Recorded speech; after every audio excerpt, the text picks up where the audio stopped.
सहनावतु सहनौ भुनक्तु सह वीर्यं करवावहै तेजस्विनावधीतमस्तु मा विद्विषावहै। ओम शांति शांति शांति।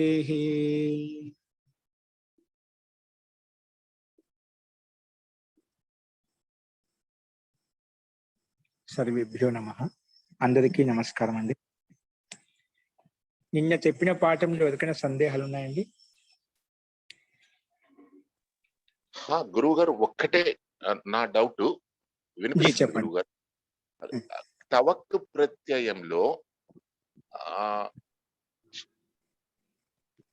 ఏక నిమిషం మహోదయ, పఠితః పఠితవాన్ तो इसमें पठितः तो तवत् प्रत्यय का और नहीं ता प्रत्यय का और पठितवान तो तवत् प्रत्यय का है ना? जी जी वैसे ही। और ఇందులో కర్మ ప్రయోగములోని కూడా ఒకటి చెప్పారు. అంటే కర్తృ ప్రయోగంలో ఏది ఉంది, కర్మణి ప్రయోగంలో ఏది ఉన్నది అన్నది నాకు కొంచెం కన్ఫ్యూజన్ అయిపోయింది. పఠతి అన్నది కర్తృ ప్రయోగంలో ఉంది కదా గురువు గారు? పఠతి అనేది లకారం, లకారం అంట పఠతి అనేది. మీ క్రియాపదం చెప్తున్నా, పఠతి పఠత పఠంతి అది చెప్తున్నారు. ఇక్కడ పఠితః శబ్దం ఉంది. పఠితః అనే శబ్దము నియమం ప్రకారం తర్వాత వస్తుంది మనకి. ఇవి అక్కడ ఈ తా ప్రత్యయంతమే కర్మవాచ్యంలో ఉపయోగిస్తాం. తా ప్రత్యయం కర్మవాచ్యంలో ఉపయోగిస్తాము. తవతు ప్రత్యయం కర్తృవాచ్యంలో ఉపయోగిస్తాము. ఇక్కడ కొంచెం కన్ఫ్యూజ్, మళ్ళీ చెప్పండి. పఠితః అన్నది కర్తృ పదంగా కర్తృవాచ్యంలో ఉపయోగిస్తాం. సారీ, కర్మవాచ్యంలో ఉపయోగిస్తాం. పఠితఃలో తా ప్రత్యయం ఉంది కదా, మనకు రెండు ప్రత్యయాలు ఉన్నాయి. రెండు ప్రత్యయాల్లో తా ప్రత్యయం అనేది కర్మవాచ్యంలో ఉపయోగిస్తాము. తవతు ప్రత్యయం కర్తృవాచ్యంలో వస్తుంది. పఠితవాన్ తో కర్మణి ప్రయోగమే హోతా. ఇప్పుడు ఓన్లీ మనం వాక్యం చెప్పడం లేదు, అందుకే ఇప్పుడు అవసరం లేదు. వాక్యం చెప్పినా ఇప్పుడు కర్మవాచ్యం ఎలా అన్నప్పుడు మనం వాక్యం చూసుకోవాలి. ఇప్పుడు మనం వాక్య నిర్మాణం కదా, శబ్ద నిర్మాణం చేసుకుంటాం కాబట్టి మనకు ఇక్కడ ఇప్పుడు చెప్పుకోనమాట. ఇప్పుడు ఏ రకంగా కర్తృవాచ్యం కర్మవాచ్యంలో ఉన్నప్పుడు రామేణ పుస్తకం పఠితః, రామేణ పుస్తకం పఠిత, రాముడిగా పుస్తకం చదవబడింది అని తీసుకురావాలి. పుస్తకం పఠిత, రామేణ పుస్తకం పఠితం, రామేణ పుస్తకం, రామేణ గ్రంథః పఠితః, రామేణ విద్యా పఠిత, స్త్రీలింగంలో రామేణ విద్యా పఠిత, రాముడు విద్య చదవబడింది. రామః పుస్తకం పఠితవాన్, రామః పుస్తకం పఠిత, కర్తృవాసం వచ్చింది, కర్తృవాసం ఉపయోగించాం. రామేణ చెప్పలేదు, రామః పుస్తకం పఠితవాన్, ఇది కర్తృవాచంలో. కర్మవాచ్యం అన్నప్పుడు కర్త తృతీయ వ్యక్తులకు మార్పు, నియమాలు మారిపోతాయి అన్నమాట. రామః పుస్తకం పఠితవాన్, కృష్ణః గ్రంథః పఠితవాన్, అలాగా. కాబట్టి ఇక్కడ మనకి ఇది ముఖ్యం కాదు, వాక్యం ముఖ్యం కాదు, ఏ దాంట్లో వచ్చింది కాదు. ఈ తా ప్రత్యయం వచ్చినప్పుడు, తవతు ప్రత్యయం వచ్చినప్పుడు రూపం ఎలా ఉంటుంది అదే మనకు ముఖ్యం ఇక్కడ ఉద్దేశము, ముఖ్య లక్ష్యం కూడా. ఇది ఏ వాచ్యంలో వస్తుంది, ఏ వాచ్యం రాదు ఇక్కడ మనకి చెప్ప, ఈ ప్రసంగం నడవలేదు. తర్వాత వస్తుంది ప్రత్యయం తెచ్చుకున్నప్పుడు ఆ ప్రత్యయాన్ని బట్టి ఇప్పుడు పట్టేతే వస్తుంది, పఠిత వస్తుంది. కర్తలో తృతీయ భక్తి వచ్చినప్పుడు అవి సుబంత ప్రకారం అప్పుడు వస్తుంది అన్నమాట మనకు. ఈ రకంగా ఉంటే కర్మవాచ్యంలో అలా ప్రత్యయం వస్తుంది, కర్తృవాచ్యంలో ఈ ప్రత్యయం వస్తుంది, అలా వస్తుంది. కాబట్టి ఇప్పుడు దాని గురించి మనం ఎక్కువ ఫోకస్ చేయకుండా ఈ తా ప్రత్యయం వచ్చినప్పుడు రూపం ఏ విధంగా తయారవుతుంది, తవతు ప్రత్యయం వచ్చిన రూపం ఎలా తయారవుతుంది, దాంట్లో ఏ సూత్రాలు వచ్చా ఎలా తయారైంది. ఇప్పుడు పఠిత వాన్ ఉంది మన దగ్గర, పఠ ధాతు తవతు ప్రత్యయం. ఈ వాన్ ఎలా తయారైంది, మధ్య దీర్ఘం ఎలా వచ్చింది, మధ్య లికారం ఎలా వచ్చింది. మన దగ్గర ధాతు పట్టు ఉంది, తవతు ఉంది. ఇవి ఎలా వచ్చాయి, ఏ రకంగా వచ్చాయి, ఎందుకు వచ్చాయి అనేది మన శబ్దోత్పత్తి నిర్మాణం మీద మనం కాన్సన్ట్రేట్ చేయాలి. ఎందుకంటే వ్యాకరణం అంటే శబ్దోత్పత్తి, శబ్దాలు ఎలా తయారయ్యాయి అంతే, వాక్యం ఎలా తయారని చెప్పదు. తర్వాత శబ్దాలు అన్ని వచ్చిన తర్వాత వాక్యాలు కలుపుకోవడం సింపుల్ గా ఉంటుంది మనకు. శబ్దం రూపం ఎలా తయారైంది అది చూద్దాం ఇక్కడ, ఓకేనా. ఇప్పుడు మీరు అన్ని ప్రసంగం వచ్చింది అడిగారు కాబట్టి ఇప్పుడు వాక్య రూపాన్ని చూపించా ఇలా ఉంటుందని చెప్పి కర్తృవాచ్యం కర్మవాచ్యం. మన ప్రసంగం దీని గురించి ఎందుకు మాట్లాడుకుంటాం? మనం చెప్పింది ఎవరు అవును. చూద్దాము. తాక్ తవ్వుతూ వచ్చినప్పుడు నీకు నిష్ఠాన్ని పేరు పెట్టాము 2 ప్రత్యయాలకు. ఆ అవునవును రూపాలు గురువుగారు. వచ్చినప్పుడు ఈ సూత్రం ఎక్కడ పనిచేశాయి, ఏ రకంగా పనిచేసింది అంతే. ఈ సూత్రంలో తక్తవతు నిష్ఠ మన సూత్రం చెప్పుకుంటున్నాము. ఆ! ఇప్పుడు దానికి ఎగ్జాంపుల్ లో మనకు పఠిత పఠితవా అని ఇచ్చాం. ఇప్పుడు పఠితవా ఆ! రూపసిద్ధి తయారు చేసేటప్పుడు ఈ తక్తవతు నిష్ఠ అనే సూత్రానికి ఎప్పుడు ఉపయోగించబడ్డాయి, ఎప్పుడు వినియోగించబడ్డాయి ఈ సూత్రంలో? ఈ సూత్రం ఎప్పుడు ఆ! వచ్చింది ఈ సిద్ధిలో? అంటే ఆ! ఇది ముందు ధాతు సంజ్ఞని పేరు పెట్టుకోగానే భూవాదయో ధాతవ అని ఆ! పట్టిధాతుకి ధాతు సంజ్ఞ అని పేరు పెట్టగానే ధాతుకు అధికారం వెళ్ళిపోతాం. ధాతుకు అధికారంలో నిష్ఠ అని ఒక సూత్రం ఉంది. ఆ! నిష్ఠ అధికారం ఆ సూత్రం ఉంటుంది నిష్ఠా ప్రత్యయో భవతః. ఆ! ధాతో నిష్ఠా ప్రత్యయో భవతః. నిష్ఠా ప్రత్యయాలు వస్తాయి ధాతుకి పక్కలో చెప్పి. అవి నిష్ఠ అంటే ఆ! ఏమిటి అన్నప్పుడు ఈ మన ప్రకృతి సూత్రం ఏదైతే ఉందో చెప్పుకునేది నిష్ఠ అంటే ఏం లేదండి. తాక్ తౌతు 2 ప్రత్యయాలకి నిష్ఠ అని పేరు పెట్టాము అవి తెచ్చుకో అని చెప్పింది. ఆ ఆ! సూత్రం ముందు వచ్చింది. నిష్ఠా ప్రత్యయాలు తెచ్చుకో అని అవునవును. చెప్పింది. అవును. అవును. నిష్ఠ అంటే ఏమిటి ముందు తెచ్చుకుంటే కరెక్ట్. నిష్ఠ అంటే తెలియాలి కదా. అప్పుడు ఈ సూత్రం వచ్చి చెప్తుంది. ఇది ముఖ్యంగా వినియోగించబడింది. ఈ సందర్భంలో ఈ సూత్రం వచ్చి చెప్తుంది. నిష్ఠ అంటే తాక్ తౌతు ప్రత్యయాలు నిష్ఠ అంటాము. ఆ ప్రత్యయాలు తెచ్చుకో. తెచ్చుకున్న తర్వాత ఇంకా మిగిలిన ప్రక్రియ ఎలా ఉంటుందో మన లక్ష్యం పఠిత తయారు చేయాలి కాబట్టి దానికి సంబంధించిన సూత్రాలు ఏవైతే ఉన్నాయో అవి నిన్న మనం చూసాం. ఆ రకంగా ఈ కాలం వస్తుంది. తర్వాత అవును. ఆది ఉత్పత్తి చేసుకుని విసర్గం చేసుకుంటే పఠిత తయారవుతుందని చెప్పాను. ఓకేనా? అస్తు మహోదయ. ధన్యవాదాలు. అస్తు అండి. అదే క్రమంలో మనం నిన్న చితహ చూసాము. చితవాన్ అలాగే రూపం ఉంటుందని చెప్పాను. కాబట్టి ఇది కూడా మనం చితవాన్ మొత్తం రూపం రాయించాను. అది ముందు పెట్టుకుంటూ ఒకసారి ఎక్స్ప్లెయిన్ చేస్తాను. ఎక్స్ప్లెయిన్ చేస్తే మీకు తర్వాత ఎప్పుడైనా రాసుకోవచ్చు. దీన్ని బట్టి విషయం అలాగే ఉంటుంది. ఒకసారి ఓపెన్ చేసి చితవాన్ రూపం కింగితిచ్చ సూత్రంలోనే ఉందండి.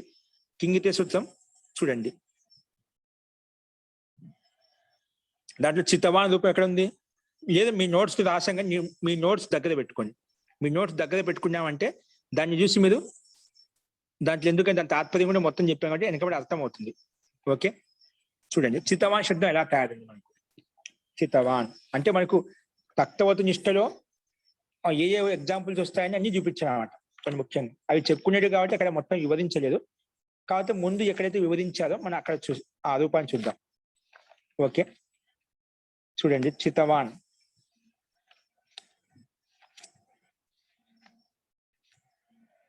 చితవాన్ ఎలా తయారవుతుంది అంటే చిత అన్న ఇకార తా ప్రత్యయం వచ్చినప్పుడు చిత తయారైంది. ఊరికే చి ప్రత్యయము తా ప్రత్యయము, చి ధాతు తా ప్రత్యయము,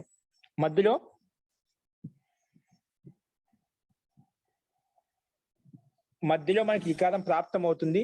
ఆ ఇకారం నిషేధించబడుతుంది. నిన్న ఒక విషయం చెప్పడం మర్చిపోయాను. చితహలో చి ధాతు తా ప్రత్యయం వచ్చిన తర్వాత గుణం ప్రాప్తం అవుతుంది. గుణం ప్రాప్తం అవుతూ ఉంటే కింగితిచ్చ వచ్చేసి ఇది నిషేధం గుణం కాదు. ఎందుకంటే నువ్వు ఆర్ధాతుకు ప్రత్యయం నిమిత్తం చేసుకుంటున్నావు కదా. గుణము అంగంలో ఆ ఆర్ధాతుకము ప్రత్యయం అనేది దాంట్లో కకారం ఇత్తు చేయబడింది. అలాంటి కకారాన్ని ఇత్తు చేసినటువంటి ప్రత్యయాన్ని నిమిత్తం చేసుకొని గుణం చేసుకుంటే అది కాదు అని చెప్పి నిషేధించింది. సరే, నిషేధించింది, అక్కడికక్కడ నిలబడిపోయింది. కానీ మళ్ళా తా ప్రత్యయం ఆర్ధాతుకం కదా, అది వలాది ఆర్ధాతుకం. అంటే వల్ ప్రత్యాహారం ఆ ప్రత్యయానికి ఆదిలో ఉంది. అంటే వల్ ప్రత్యాహారంలో ఉండే వర్ణం ఆదిలో ఉంది కాబట్టి ఆర్ధాతు కస్యేడు వలాదేహి అనే సూత్రం వచ్చేసి నేను ఇక ఇట్ ఆగమం చేస్తానని చెప్పింది. ఇట్ ఆగమంగా వస్తుంది. అంటే చీకి తా ప్రత్యయానికి మధ్యలో ఇట్ ఆగమంగా వస్తుంది అని చెప్తుంది. కానీ ఏకాచ ఉపదేశేను దాత్తాత్ అనే సూత్రం వచ్చేసి లేదండి. ఇక్కడ ఏకాచ ఉపదేశేను దాత్త అనేది ఇది ధాతుపాఠంలో మహర్షి పాణిని ఈ ధాతును ఒకవేళ ఏకాచ ఉంటే అది ఉపదేశ అవస్థలో ఉంటే అలాంటి ధాతుకు ఇట్ ఆగము రాదు. ఏకాచ ఉపదేశేను దాత్తది అనుదాత్తేది అని చెప్పి మహర్షి పాణి ధాతుపాఠంలో ఇచ్చాడు. అంటే ఇక్కడ ఇటు రాదు. ఇక్కడ ఈ ధాతు ఇటు చేసుకోకూడదు అని చెప్పి మహర్షి పాణి అనుదాత్తేత్ అని పెట్టాడు. అనుదాత్తేత్ అన్నప్పుడు అక్కడ ఇటు రాదు. మామూలుగా వలాది ఆర్ధాతుకం ప్రత్యయం ఉంటే చాలని చెప్పి అది వచ్చింది. దానికి కండిషన్లు ఉన్నాయి. దానికి ఆర్ధాతుకం కావాలి. ఆర్ధాతు కస్యేడు వలాదే అనే సూత్రానికి కేవలం అది ఆర్ధాతుకు ప్రత్యయమై ఉండాలి. ఆ ప్రత్యయంలో వల్ ప్రత్యాహారం ఆదిలో ఉండాలి. ఇన్ని కండిషన్లు ఉంటే చాలు. అది వచ్చి ఇట్ ఆగమం చేస్తాను అంటుంది. ఇట్ ఆగమం చేస్తాను అంటే ఈ సూత్రం వచ్చి నిషేధించింది. లేదండి, మహర్షి పాణి ఒకవేళ ఏకాచ్ అయినటువంటి ధాతు ఏదైతే ఉందో దానికి అనుదాత్తేత్ అని చెప్పాడు ధాతు పాఠంలో. కాబట్టి ఇక్కడ ఇటు రాదు అని నిషేధించింది. అందుకే ఇటు రాలేదు, అందుకే చితహ అని తయారైంది. అది తాప్రత్యయం కృత్ ప్రత్యయం కాబట్టి కృతత్యంగా కృత సమాసాశ్చ ప్రాతిపదిక అని చెప్పేది పెట్టుకున్నాము. మళ్ళా సు అది ఉత్పత్తి చేసుకొని చితహ అనే రూపం మనకు తయారైంది విసర్గం చేసుకుంటేనే.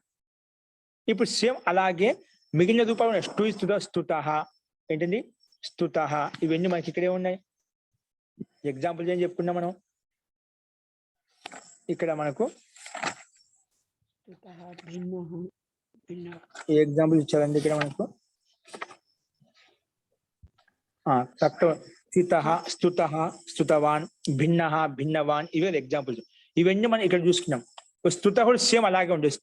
ఇక్కడ ఏంటంటే స్టుయి స్తుతవు ధాతు ఇచ్చాడు మనకి. ఏమి ఇచ్చాడు ఇక్కడ? స్టుయి స్తుతవు ధాతు ఉంది కదా. స్టుయి స్తుతవు కనిపిస్తుంది అక్కడ. పరిశిష్టం చూసుకోండి, పరిశిష్టంలో కనిపిస్తుంది మీకు ఎక్కడ 578వ పేజీలో. అక్కడ స్తుతః అనే శబ్దము స్టుయి స్తుతవు ధాతుతోటి స్తుతః తయారవుతుంది. ఇక్కడ కూడా సేమ్ ప్రక్రియ, పైన చితః ఏ విధంగా తయారైందో అలాగే తయారవుతుంది. కాకపోతే ఇక్కడ ధాత్వాదే షహసహ అనే సూత్రం చేత స్టుయి ధాతులో ఉండే మొట్టమొదటి సకారానికి మూర్ధన్య సకారానికి దంత సకారం చేస్తాం. దంత సకారం చేయగానే అది వెంటనే టూ అనేది తవకారంగా మారిపోతుంది. అప్పుడు స్తుగా మారిపోతుంది. ఏం మారుతుంది? స్తు. స్టుయి ధాతు అనేది స్తుగా మారిపోతుంది. ఏ కారణం చేత? ధాత్వాదే షహసహ అనే సూత్రం వచ్చేసి ధాతువునకు ఆదిలో మొట్టమొదటి అక్షరం మూర్ధన్య శకారం ఉంటే గిన దానికి ధాత్వాదే షహసహ ఆ మూర్ధన్య శకారం దంత సకారం అవుతుంది అని చెప్పింది. ఆ దంత సకారంగా మారగానే అది టవర్గం కూడా టవర్గంలోకి మారిపోయింది. ఎందుకంటే మూర్ధన్య శకారం ఉన్నంతసేపే టవర్గం ఉంటుంది. మూర్ధన్య శకారం వెళ్ళిపోతేనే ఇది కూడా టవర్గం కూడా మారిపోయి టవర్గంలోకి వచ్చేసింది అన్నమాట. అందుకే స్తు అయిపోయింది. యకారం కూడా హలంత్యంతో వెళ్ళిపోతుంది. అవి స్తు మిగిలింది.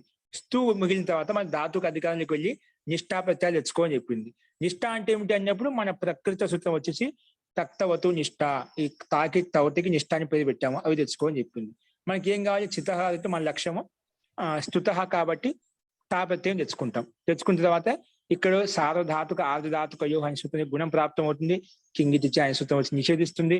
మళ్ళా ఇక్కడ కూడా ఆర్ధధాతు కస్యేడు వలాదే అనే సూత్రం వచ్చేసి ఇటు చేస్తా అంటుంది.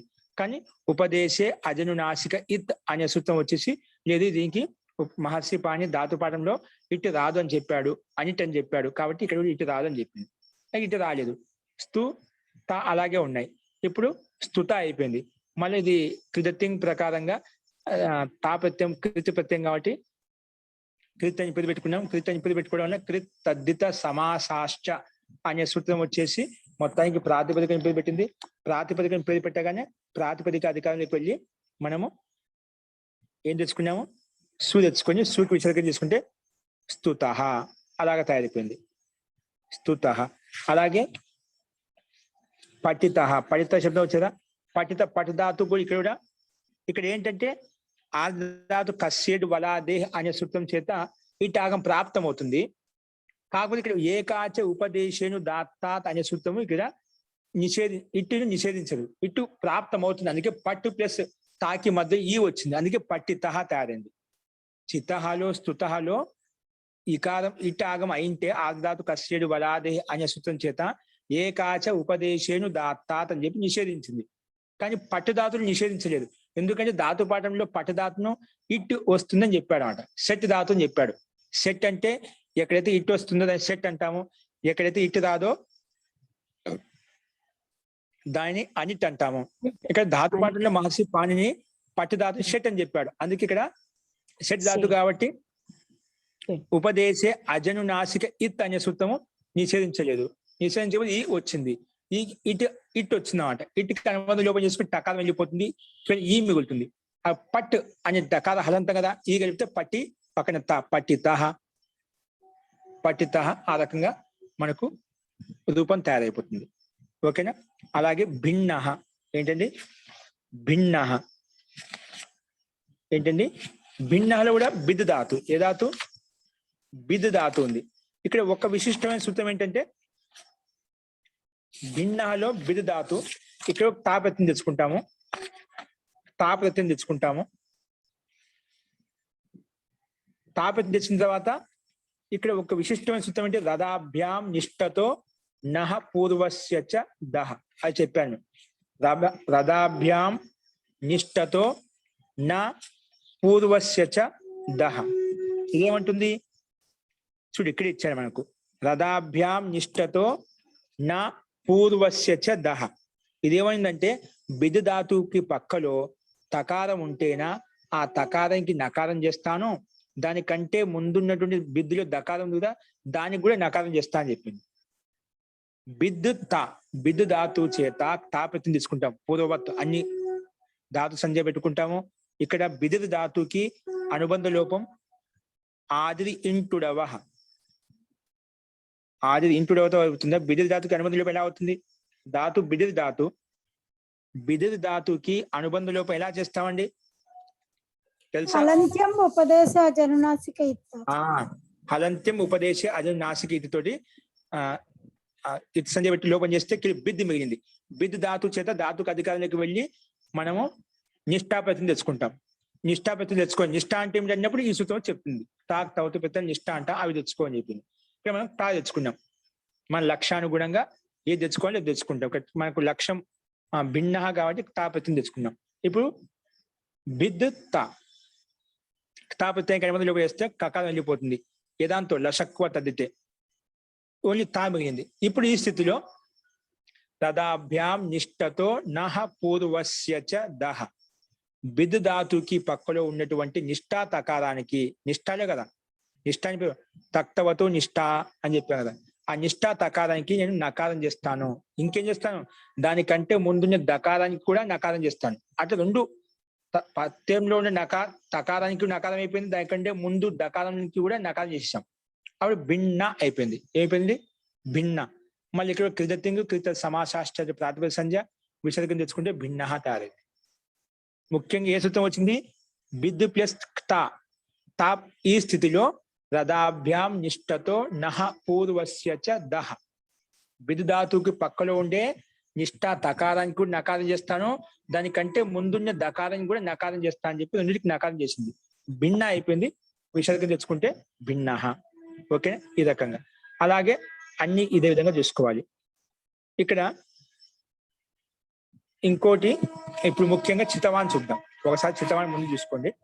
చితవాన్ ఎలా అంటే మిగతా అన్ని అలా తయారవుతాయి. భిన్నవాన్, చితవాన్, స్థుతవాన్, నతవాన్ ఇవన్నీ కూడా తవతు ప్రత్యయంతో తయారవుతాయి. ఇది ఎలాగనేది ఒకసారి చూద్దాము. చూడండి, ముందు పెట్టుకోండి. మీ దగ్గర రూపం ఏదైతే రాయిచ్చానో అది చూద్దాం.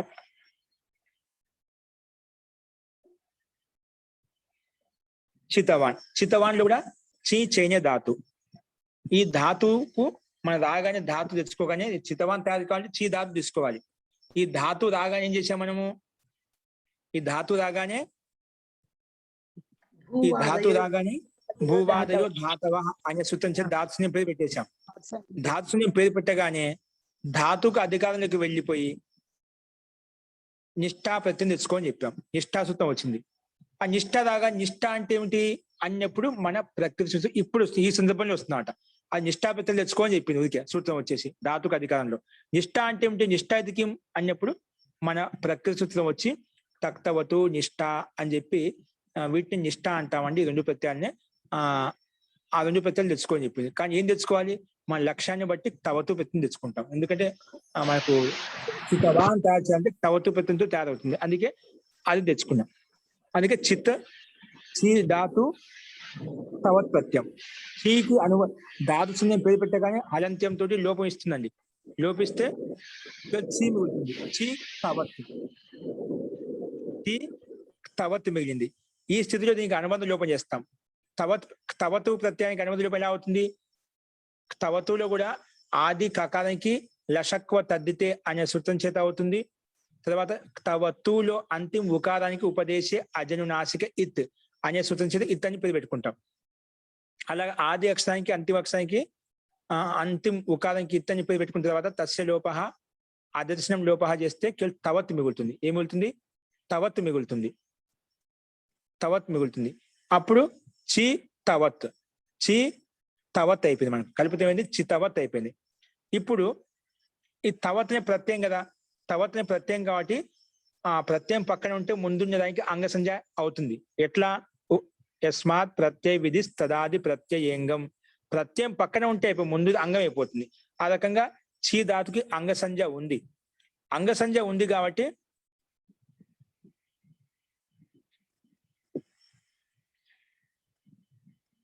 అంగాధికారానికి వెళ్ళాం. అంగాధికారానికి వెళ్తే సార్వధాతుక ఆర్ధధాతుకయో అనే సూత్రం వచ్చేసి నేను గుణం చేస్తాను ఉంటుంది. ఇది తవత్ ప్రత్యయం అనేది ఆర్ధధాతుక ప్రత్యయం అండి. ఎందుకంటే తింగు ప్రత్యయం, తింగు సిత్తు కాని ప్రత్యయాలు ఏవైతే ఉన్నాయో అవన్నీ కూడా ఆర్ధధాతుకాలు. ఇది ఆర్ధధాతుక ప్రత్యయం కాబట్టి సార్వధాతుక ఆర్ధధాతుకయో పైన చూపించిన విధంగానే ఇది కూడా అంగానికి గుణం చేస్తాను ఉంటుంది.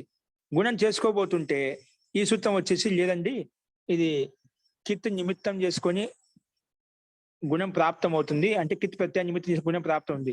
అలాంటి స్థితిలో కింగితిచ అనే సూత్రం వచ్చేసి నిషేధిస్తుంది. కిత్తు ప్రత్యయ నిమిత్తం చేసుకొని ఏదైతే గుణం కానీ వృద్ధి కానీ అవుతే అవి కావు అని నిషేధించింది కింగితిచ. అందుకే గుణము కాలేదు. చి తవత్ అని అలాగే ఉండిపోయాయి. చి తవత్. ఇప్పుడు ఈ స్థితిలో తవత్ ప్రత్యయం కృత్ ప్రత్యయం కాబట్టి కృదత్తింగ్ అనే సూత్రం చేత దీనికి కృత్ అని పేరు పెట్టుకున్నాం. కృదత్తింగ్ అంటే తింగు బిండు ప్రత్యయాలు ఏవైతే ఉన్నాయో, తింగ్ కాని అంటే 18 ప్రత్యయాలు కాని ఏ ప్రత్యయాలు ఉన్నాయో వాటిన్నిటికీ కృత్ అని పేరు.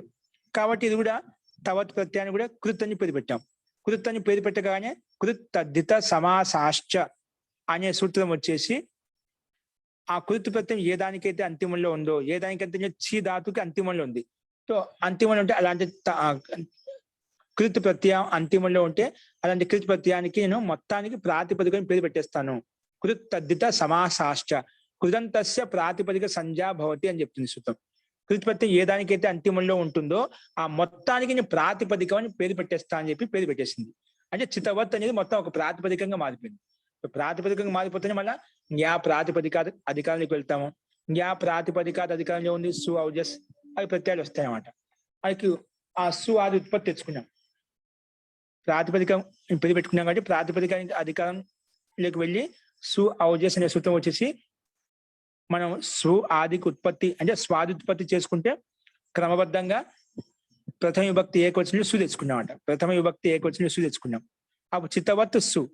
ఆ సు రాగానే మళ్ళా దానికి అనుబంధ లోపం చేశాం. స్ సకాలం మిగిలింది. అంటే ఉపదేశ అజనునాసికిత్ హలంత్యంతో వెళ్ళిపోయింది.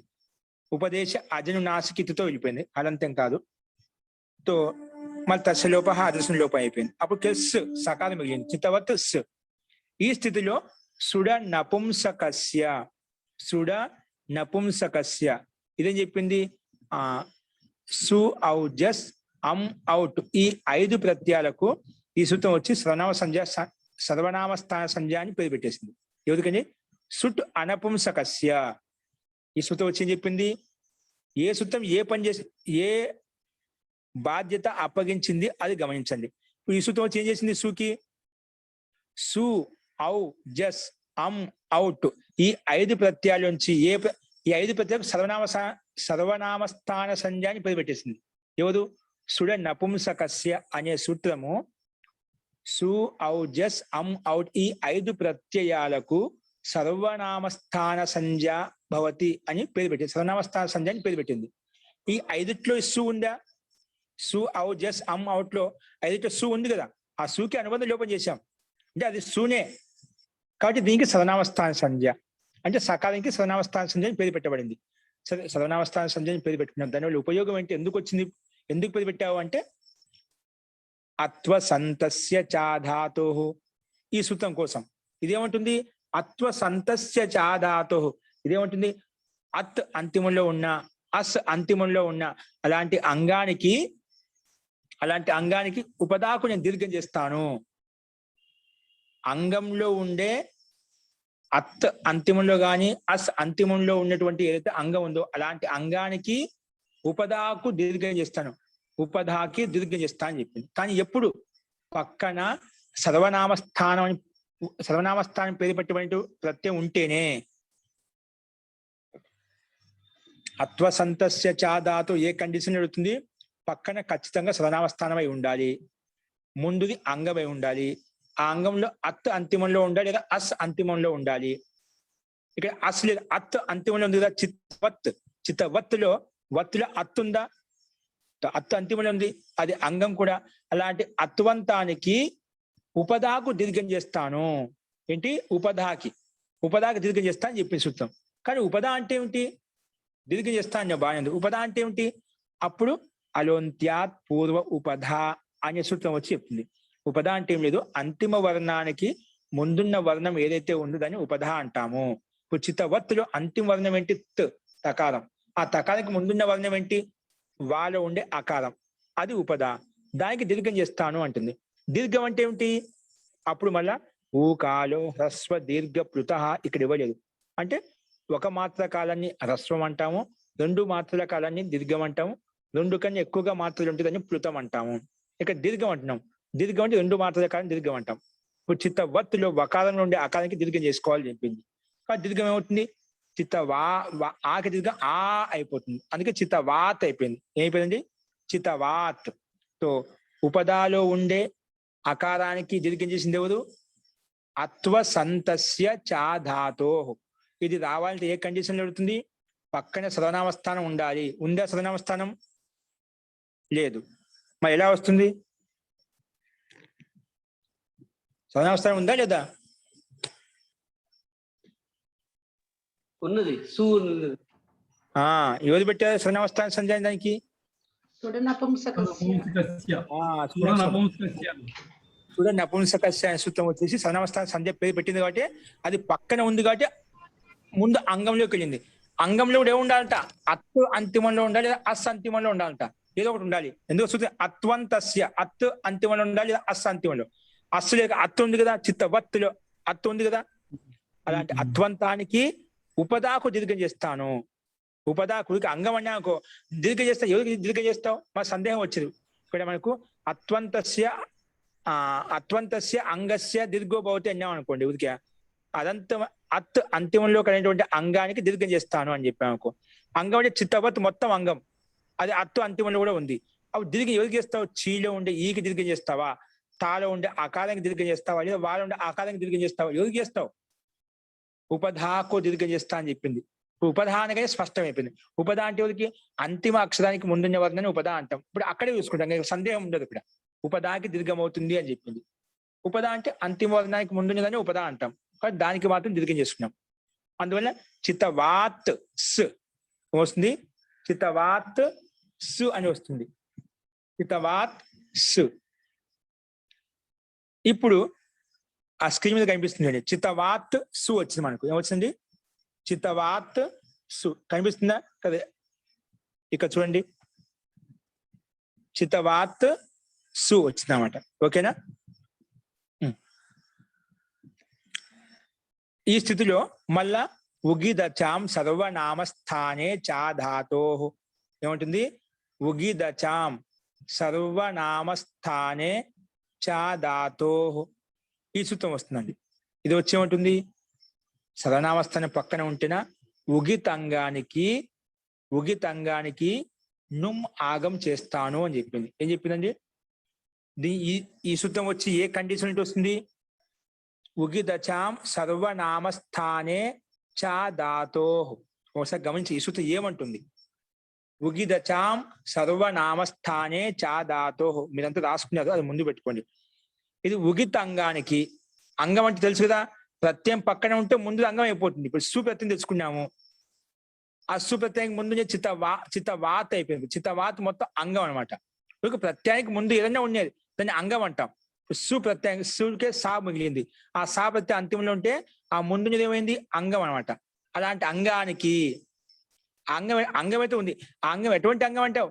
ఉగిత్ అంగం అయి ఉండాలంట. ఏ అంగము? ఉగిత్ అంగం అయి ఉండాలి. ఉగిత్ అంటే ఏమిటి? అంటే ఉక్కు ప్రత్యాహారంలో ఉండే వర్ణాలకు ఇత్ చేసి ఉండాలి, అని ఉగిత్ అంటాం. ఉక్కు ప్రత్యాహారం ఏ వర్ణాలు వస్తాయండి? ఉక్కు ప్రత్యాహారంలో ఏ వర్ణాలు వస్తాయి? ఉక్కు ప్రత్యాహారం ఊ, రు, లు ఈ 3 వర్ణాలు వచ్చాయి.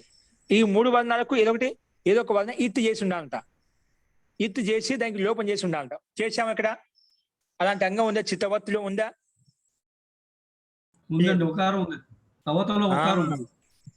వత్తు తవత్తులో ఉకారం ఉపదేశ అజనునాసిక ఇత్ అనే సూత్రం చేద్దాం. మనం ఇత్తు చేసామా? ఇత్తు చేసి తస్య లోప అదస్సు లోపం చేసాం. అందుకే ఉగిత్ అంగం అంటే ఉకారానికి ఇత్తు చేసినటువంటి అంగం. ఓన్లీ అంగం ఉండకూడదు, అంగం ఉంటే సరిపోదు. అంగంలో ఉకారానికి ఇత్తు చేసినటువంటి ప్రత్యయం ఉండాలి. అప్పుడు మాత్రం అలాంటి ఉగిత్ అంగానికి మాత్రమే ఏం చేస్తా అంటది? నుమ్ ఆగమో భవతి, నుమ్ ఆగం చేస్తాను అంటుంది. కానీ ఎప్పుడు సర్వనామస్థానే పరతః, ఇది సర్వనామస్థానం పక్కన ఉండాలంటుంది. సర్వనామస్థానం పక్కన ఉంటే ఉంది కదా, సర్వనామస్థానం పెట్టుకునే అట్లా సర్వనామస్థానం పక్కన ఉంటే అప్పుడు ఉగిత్ అంగానికి నుమ్ము చేస్తాను అని చెప్పింది. ఏం చేస్తానండి? నుమ్ము చేస్తానని చెప్పింది. నుమ్ ఆగమో భవతి. తో ఆగమాలు ఎక్కడ వస్తాయండి? అంగానికి. ఇప్పుడు ఎవరికి చెప్పామో దానికి అవయవంగా వస్తాయి. ఆగమాలు ఎక్కడ వస్తాయండి? అంగం చెప్తే అంగానికి అవయవంగా వస్తుంది, ప్రత్యయానికి చెప్తే ప్రత్యయానికి అవయవంగా వస్తుంది. అంటే ప్రత్యయానికి అవయవంగా వచ్చినప్పుడు అది ప్రత్యయం కింద భావిస్తాము, అంగానికి అవయవంగా వచ్చినప్పుడు దాన్ని అవయవం కింద భావిస్తాం. ఒకవేళ ప్రత్యయానికి చెప్తే ఆ ప్రత్యయానికి అవయవంగా భావిస్తాము, ఒకవేళ అంగానికి చెప్తే అంగానికి అవయవంగా భావిస్తాము. ఇదేమంటుంది? ఉగిత సర్వనామస్థానం చాలా అంగానికి నుమ్ ఆగమో భవతి అంటుంది. అంగం అంటే చిత్తవత్ అనేది అంగం, దానికి నుమ్ ఆగం అవుతుంది అని ఈ సూత్రం చెప్పింది. కానీ నుమ్ ఆగం అవుతుంది, కానీ నుమ్ ఆగం ఎక్కడ పెట్టుకోవాలి? అంగానికి.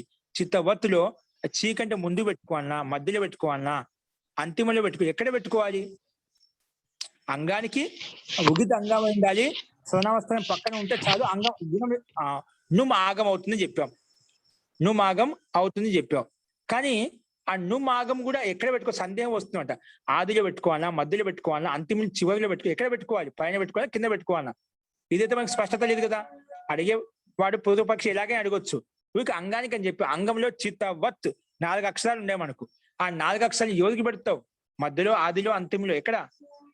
దానికి నిర్ణయం కోసము మిదచోంత్యాత్ పరహ, నువ్వు నుమ్ము తీసుకొచ్చావు కదా, ఆ నుమ్ములో మకారం ఇతి సంజ్ఞక వర్ణం ఉంది. నుమ్ములో అనుబంధం లోపం చేస్తే నుమ్ మకారం హలంత్యం అనే సూత్రం ఇతి సంజ్ఞని పేరు పెట్టుకుంటాము.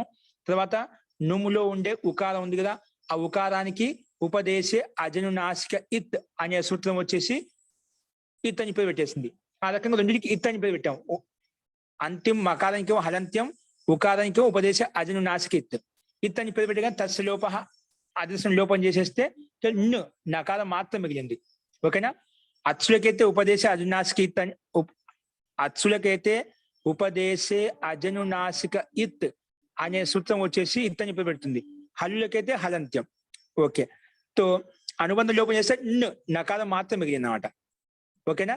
కాబట్టి ఇది జో నుమ్లో అనుబంధ లోపం చేసావు కదా, అది మకారం ఇత్ సంజాని పేరు, మకారానికి ఇత్ అని పేరు పెట్టి దానికి లోపం చేసావు కాబట్టి ఇది మిత్ ఆగం. ఏ ఆగం ఇది? మిత్ ఆగం. ఎందుకు? మకారానికి ఇత్ చేయబడింది, మకారానికి ఇత్ చేసుకున్నావు, అందుకే మిత్ ఆగము. అలాంటి మిత్ ఆగం ఎక్కడ అవుతుంది అంటే మిదచోంత్యాత్ పరహ, మిదచోంత్యాత్ అంతిమ అక్షరానికి అంతిమచ్చుకి పక్కన అవుతుంది అని చెప్పింది. మిదచోంత్యాత్ పరహ, అచాం మధ్య అంతిమచ్చు, అచ్చులకు మధ్యలో ఏదైతే అంతిమ అచ్చు ఉందో తస్మాత్ పరో మిత్ భవతి. మిత్ భవతి అంటే నుమ్ భవతి. మిత్ భవతి అంటే తాత్పర్యము ఎక్కడైతే మకారానికి ఇత్తి చేయబడినటువంటి ఆగమం ఏదైతే ఉందో అలాంటి మిత్ ఆగమం అవుతుంది, అంటే నుమ్ ఆగమం అవుతుంది. ఆ నుమ్ ప్రత్యయానికి అనుబంధం లోపం చేస్తే మిగిలింది మనకు నకారం మాత్రం మిగిలింది. అది పెట్టుకోవాలి. ఎక్కడ పెట్టుకోవాలా? అచాం మిదచోంత్యాత్ పరహ, అచ్చులలో ఏదైతే అంతిమ అచ్చు, అంగంలో చూసుకోవాలండి కాబట్టి అంగంలో చిత్తవత్తు, ఇప్పుడు దాంట్లో చూసుకుంటాం. అచ్చులలో ఏదైతే అంతిమ అచ్చు ఉందో, అచ్చులలో ఏదైతే అంతిమ అచ్చు ఉందో ఆ అంతిమ అచ్చుకి పక్కనే నుమ్ము పెట్టుకో అని చెప్పింది. ఏం చెప్పాను? అచ్చులలో అంతిమ అచ్చే ఉండాలి, ఆ అంతిమ అచ్చుకి పక్కనే జస్ట్ పక్కనే వస్తుందన్నమాట, దాని పక్కనే నుమ్ము వస్తుందన్నమాట. ఇప్పుడు చిత్తవత్తు ఉందండి, చిత్తవత్తులో అంతిమ అక్షరం ఏంటండి? అంతిమ అచ్చు ఏంటి? చిత్తవత్తులో అంతిమ అక్షరం చిత్తవాత వచ్చింది. వకారం నుండి వకారం నుండి ఆకారము అంతిమచ్చు అదే కాబట్టి దాని పక్కనే వెంటనే రావాలి. దాని వెంటనే రావాలంటే తకారం కొంచెం పక్క తెలుపుకోవాలి. అందుకే దానికి అంటే వాకి తాకి మధ్యలో వచ్చి కూర్చుంటుంది. ఎవరు? నుమ్ అన్నమాట. అందుకే చిత్త వా నుమ్ తు తకారం అలా ఉంది, అలాగే పెట్టుకుంటాం. సకారం అలాగే ఉంటుంది. కింద కనిపిస్తుందా? కనిపిస్తుంది ఇక్కడ చూడండి. ఇక్కడ రౌండప్ చేశాను. చిత్త వాని పక్క జరిపి వెంటనే నుమ్ పెట్టాం మధ్యలో. మరి దాని పక్క తా ఎలాగైతే అలాగుంది, సకాలం ఎలాగుందో అలాగే ఉంది. ఓకేనా? చిత్త వా నుమ్ తు అంటే అంతిమచ్చుకి పక్కనే కూర్చుంది. ఎవరు చెప్పారు పక్కనే వచ్చి పెట్టుకోవాలి? నీవి మీద చోన్ త్యాత్ పరహ వచ్చి చెప్పింది అంతే. నువ్వు చేసేది ఎవరు? నువ్వు చేసింది ఎవరు? ఉగిదచాం సర్వనామస్థానే చాదాతో అనే సూత్రము ఉగితంగానికి నువ్వు చేసింది. నువ్వు చేసింది కానీ ఎక్కడ కూర్చోబెట్టుకొని చెప్పలే. దానికి నిర్ణయం చేసింది ఎవరు? మీద చోన్ త్యాత్ పరహ. నువ్వు తీసుకొచ్చి నుమ్ ఆగంలో మిత్ అనేది ఇట్స్ చేయబడుతుంది. అలాంటి మిత్ ఆగమాన్ని అచ్చులలో ఏదైతే అంతిమచ్చు ఉందో దానికి పక్కనే కూర్చోబెట్టుకో అని చెప్పింది. అందుకే చితవాతులో ఉండే అంతిమ అచ్చు వకారం నుండే అకారం కాబట్టి దాన్ని పక్కనే కూర్చోబెట్టుకున్నాం. నుమ్ తు సా అయిపోయింది. ఇప్పుడు దీనికి అనుబంధం లోపం చేస్తాం. ఇప్పుడు చెప్పాం పైన నుమ్ములో ఉండే మకారానికి హలంత్యం, నూలో ఉండే ఉకారానికి ఉపదేశే అజను నాసిక ఇత్. ఈ రకంగా రెండింటికి ఇత్ సంజాన్ని పేరు పెట్టి లోపం చేస్తే తస్లోప అదసం లోపం అయిపోతుంది. కేవలం నకారం పొల్లు మాత్రం మిగులుతుంది. ఏం మిగులుతుంది? నకారం పొల్లు మాత్రం మిగులుతుంది. అప్పుడు చితవా తు స ఇది మిగులుతుంది. ఓకేనా? చితవా తు స కింద రాసుకోవచ్చు. మనం ఆ స్థితి కింద చూపించుకోవచ్చు. ఎందుకంటే అనుబంధం లోపం చేసిన వెంటనే అనుబంధం లోపం చేసిన ఏం మిగిలింది అది చూపించాలి ఇంకమంటే మనకు. అందుకే చితవా తు స. ఓకే. ఇప్పుడు అప్రిక్త ఏకాల్ ప్రత్యయ సూత్రం ఉంది కదా, ఇది వచ్చేముంటుంది? ఒంటరిగా అప్రిక్త ఏకాల్ ప్రత్యయ. ఆ సూత్రాన్ని తిప్పి రాస్తాం. ఏకాల్ ప్రత్యయ అప్రిక్త సంజ్ఞకో భవతి. ఏక అల్ అంటే ఒకే అల్ ప్రత్యయ అంటే ఏక అల్ ప్రత్యయ అప్రిక్త సంజ్ఞకో భవతి. అల్ ప్రత్యయ అంటే ఏమిటి? ఆ ఈ ఉంలో ఉండే అకారం నుంచి మొదలుకొని లాస్ట్ లావల్ అంటే మొత్తం వచ్చాయండి. ఏదైనా ఒంటరిగా ఒక అల్లు వర్ణం ఉందనుకోండి, ఏదైనా కావచ్చు, ఒంటరిగా ఉంటేనా దానికి ఈ సూత్రం అప్రిక్తం అని పేరు పెట్టేసింది. అప్రిక్త సంజ్ఞ. ఏక్ అల్ ప్రత్యయ అప్రిక్త సంజ్ఞకో భవతి అంటే అంతిమ అంతిమ ఉంలో ఉండాలంట. ఇప్పుడు అంతిమంలో ఉన్నది చిత్తవా తు స. ఆ సకారానికి అంతిమంలో ఉంది, ఒంటరిగా ఉంది, అసహాయంగా ఉంది. అలాంటి అక్షరానికి వర్ణానికి వర్ణానికి అప్రిక్త ఏకాల్ ప్రత్యయ అనే సూత్రం వచ్చేసి అప్రిక్తం అని పేరు పెట్టేసింది. ఎవరికి? సకారానికి. ఓకేనా? అప్రిక్తం అని పేరు పెట్టింది. ఇక్కడ అప్రిక్తం ఎందుకు పేరు పెట్టావు? ఎందుకోసం పెట్టా అంటే హల్యాభ్యో దీర్ఘ శృతిస్య ప్రిక్తం హల్. ఈ సూత్రం రావాలంటే అప్రిక్తానికి పేరు పెట్టిన దానికి మాత్రం చేస్తుంది. ఈ సూత్రం రావాలంటే ఎక్కడ పనిచేస్తుంది? నువ్వు ఎవరికైతే అప్రిక్తం అని పేరు పెట్టావో అలాంటి అప్రిక్తానికి మాత్రం లోపం చేస్తున్నావు అంట. ఇక్కడ ఎవరికి పెట్టా? సకానికి అప్రిక్తం పేరు పెట్టాం. అందుకే సూత్రం వచ్చింది. హల్ యాభ్యో దీర్ఘాత్ సూతిసి ప్రిక్తం హల్. సూతిసి ప్రిక్తం అంటే అప్రిక్తం అని అర్థం. శృతిస్య ప్రిక్తం హల్. శృతిస్య ప్రిక్తం హల్. ఇకు ఎనర్జీ అనే సూత్రం చేసి సంధి చేసుకున్నాం ఇక్కడ. శృతిస్య ప్రిక్తం హల్. ఇదేమంటుంది? ఒక షార్ట్ కట్ లో ముఖ్యంగా చెప్తాను. హలంతానికి పక్కలో అప్రిక్త వర్ణం ఉంటేనా, అప్రిక్తానికి పేరు పెట్టబడినటువంటి వర్ణం ఉంటే దానికి లోపం చేసేస్తా అని చెప్పింది. ఏమంటుంది సూత్రము? దీంట్లో చాలా పనులు ఉండే, దాంట్లో ముఖ్యమైన జరిగే పని చెప్తున్నాను. ఇదేమంటుంది? హలంతానికి పక్కలో అప్రిక్తం అని పేరు పెట్టబడినటువంటి సకారం ఉంటే గిన దానికి లోపం చేస్తాను అంటుంది. కానీ ఎక్కడ ఉండాలి? హలంతానికి పక్కనే ఉండాలి. ఉందే ఇక్కడ చిత్తవా తు తకారం ఉంది కదా, తకారం హలంతమైన హలువర్ణమైన తకారం అనేది హలువర్ణమే.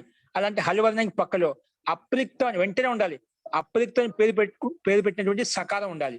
ఉంది కదా, సకారం ఉంది, దానికి అప్రిక్తం పేరు పెట్టాం. అలాంటి అప్రిక్తం పేరు పెట్టినటువంటి సకారానికి ఈ సూత్రం వచ్చేసి లోపం చేసింది. లోపం అంటే ఏమిటి? లోపం అంటే అదర్శనం లోప, కనిపించకుండా చేదని లోపం అంటాం. అప్పుడు తీసేస్తే మిగిలింది సకాలం వెళ్ళిపోతుంది.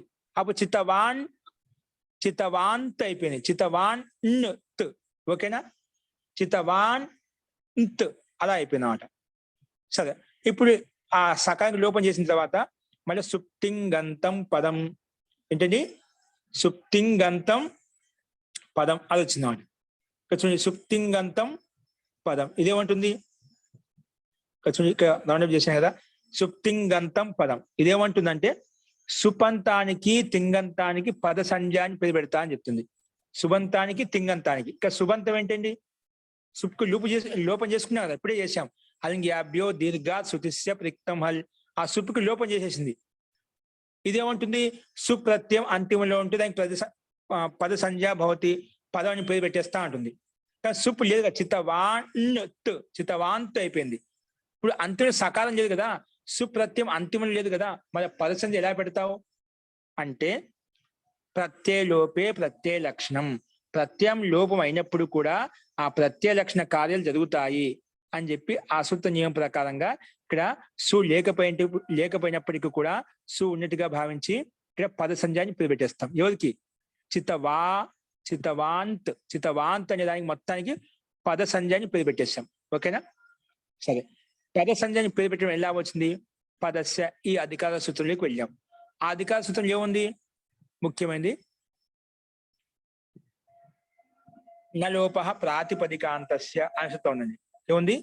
నలోప, పదికి అధికారం ఏ సూత్రం ఉంది? నలోప ప్రాతిపదికాంతస్య. ఏ సూత్రము? నలోప ప్రాతిపదికాంతస్య. ఇది వచ్చి చెప్తుంటే నలోప ప్రాతిపదికాంతస్య, ప్రాతిపదికమైనటువంటి పదానికి, నలోప ప్రాతిపదికంలో ఉండే పదానికి అంతిమంలో నకారం ఉంటే గినా ఆ నకారానికి లోపం చేస్తాను అని చెప్పింది. నలోప ప్రాతిపదికాంతస్య సంయోగాంతస్య లోప, క్షమ్యతాం, సంయోగాంతస్య లోప వస్తుంది. ఏమొస్తుందండి? సంయోగాంతస్య లోప, సంయోగాంతస్య పదస్య లోప భవతి. సంయోగం అంతిమంలో కలిగినటువంటి పదం ఏదైతే ఉందో దానికి నేను లోపం చేస్తాను. సంయోగానికి అంతిమంలో ఉండాలంట. అలాంటి సంయోగానికి అంతిమంలో ఉన్నటువంటి పదం అని పేరు పెట్టి ఉండాలి, అది సంయోగమై ఉండాలి. ఇప్పుడు సుప్తింగంతం పదం అని చెప్పి చితవాంతుకు పదం అని పేరు పెట్టామా, ఆ పదానికి అంతిమంలో సంయోగం ఉండాలంట. ఏముండాలి? సంయోగం ఉండాలి. అలాంటి సంయోగ వర్ణానికి, సంయోగంలో ఉండే అంతిమ వర్ణానికి, సంయోగంలో ఉన్నటువంటి అంతిమ వర్ణానికి నేను లోపం చేస్తా అని చెప్పింది. కానీ సంయోగం సరే, పదం అంటే బాగానే ఉంది. సుప్తింగంతం పదం అనే సూత్రం వచ్చేసి చితవాంత్ అనే మొత్తానికి పదం అని పేరు పెట్టింది, పద సంజ్ఞ పదం అని పేరు పెట్టింది. కానీ సంయోగం అంటే ఏమిటి? నువ్వు పదం అంటే బాగానే ఉంది, సంయోగం అంటే ఏమిటి? సంయోగాంతానికి లోపం చేస్తా అంటున్నావు. సంయోగాంతమైనటువంటి పదానికి పదం అర్థమవుతుంది. సంయోగాంతం అంటే ఏమిటి? సంయోగం అంటే ఏమిటి ముందు అంటే హలోనంతరాహ సంయోగ. అప్పుడు ఈ సూత్రం వస్తుంది చెప్పడం కోసం. ఏమంటుంది? హలోనంతరాహ సంయోగ. మనం ముందు చెప్పుకున్నాం. అంటే రెండు హల్లులకు మధ్యలో ఎటువంటి వ్యవధానం లేకుంటే దాన్ని సంయోగం అంటాము. రెండు హల్లులకు మధ్యలో ఎటువంటి సంయోగం లేకుంటే గిన, ఎటువంటి అచ్చు లేకుంటే గుణ దాన్ని సంయోగం అంటాము. చితవాంత్లో నకారము, దాని పక్కనే ఉంది తకారం, నా హలంతము తా హలంత, రెండు హలంత వర్ణాలైనా. అట్లా రెండు హలంత వర్ణాలకి మధ్యలో ఏమైనా వర్ణం ఉందా? అచ్చు వర్ణం ఉందా? లేదు. అందుకే అలాంటి హలంత వర్ణాలకు మధ్యలో ఎటువంటి వ్యవధానం లేకుంటే గిన దాన్ని సంయోగం అంటాము. దాన్ని ఏమంటాము? సంయోగం అంటాము. అలాంటి సంయోగం ఉన్నటువంటి పదానికి అంతిమ అక్షరానికి లోపం చేస్తాను అని చెప్పింది. సంయోగాంతస్య, సంయోగానికి అంతిమంలో ఉన్నటువంటి వర్ణం ఏదైతే ఉందో దాన్ని లోపం చేస్తాము అని చెప్పింది. ఇప్పుడు సంయోగానికి అంతిమంలో ఉండే వర్ణం ఏంటి? చితవాంత్, తకారం, అంతిమ తకారం కదా, ఆ తకారానికి లోపం చేసేసింది. సంయోగాంతస్య లోపవతి, సంయోగాంతమైనటి అంతిమ తకారానికి లోపం అయిపోయింది. లోపం కావడం వల్ల చితవాన్ అనే రూపం మనకు మిగిలిపోయింది. అందుకే చితవాన్ ఇది రూపం సిద్ధ్యతి. అర్థమైందా? చితవాన్ ఆ రకంగా మనకు రూపం సిద్ధిస్తుంది. ఓకేనా? దీనికి ఎవరికైనా సందేహం ఉందండి? అంతిమ తకారానికి సంయోగాంతస్య వచ్చి లోపం చేసింది. ఆ సంయోగం ఉండాలి, అది పదం ఉండాలి. పదం కూడా ఉంది, సంయోగం కూడా ఉంది. అలాంటి సంయోగాంతంలో ఉండే అంతిమ తకారానికి లోపం చేస్తే చితవాన్ అనే రూపం మనకు సిద్ధించింది అన్నమాట. అలాగే పతితవాన్ ఉంది కదా, పతితవాన్ ఏముంది ఇక్కడ, మొత్తం ప్రక్రియ అదే ఉంటుంది. కాకపోతే మనం తాపత్యం తెచ్చుకున్న తవతుపతిని తీసుకొచ్చిన తర్వాత ఇప్పుడు సార్వధాతుక ఆర్ధధాతుకయో అనే సూత్రం గుణం ప్రాప్తం అవుతుంది. గుణం ప్రాప్తం కాగానే కింగితిచ అనే సూత్రం వచ్చి నిషేధించేస్తుంది. నిషేధించిన తర్వాత ఎలాగుంటే అలాగే ఉంటుంది. అదే అయిపోయిన తర్వాత ఆర్ధధాతు కస్యేడు వలాదేహి అనే సూత్రం చేత ఇటు తెచ్చుకుంటాం. ఇటు తెచ్చుకొని ఆ మధ్యలో పట్టుకి తాకి మధ్యలో కూర్చోబెట్టుకుంటాం. పట్టుకి తవతుకి మధ్యలో కూర్చోబెట్టిన పటితవత్ అవుతున్నప్పుడు చితవత్ ఎలాగైందో అక్కడ పటితవత్ అవుతుంది. అంటే ఈ కాలం చేర్చుకుంటాం అంతే. తాకి పట్టుదాకి తవతు ప్రత్యయం మధ్యలో ఈ తెచ్చుకుంటే పటితవత్ అవుతున్నాం అన్నమాట. పటితవత్ అయిపోయిన తర్వాత పటితవాత్, పటితవాంత్, పటితవాన్. ఊరికి మధ్యలో ఏమొస్తుంది, ఈ కాలం మాత్రం చేర్చుకుంటాం. అదే విశిష్టమైన సూత్రము. మిగిలిన ప్రక్రియ అంతా సేమ్ చితవానికి సమానంగా చేస్తాం. అదేవిధంగా కృతవాన్, కృ ధాతు తీసుకుంటే కృతవాన్ తయారవుతుంది.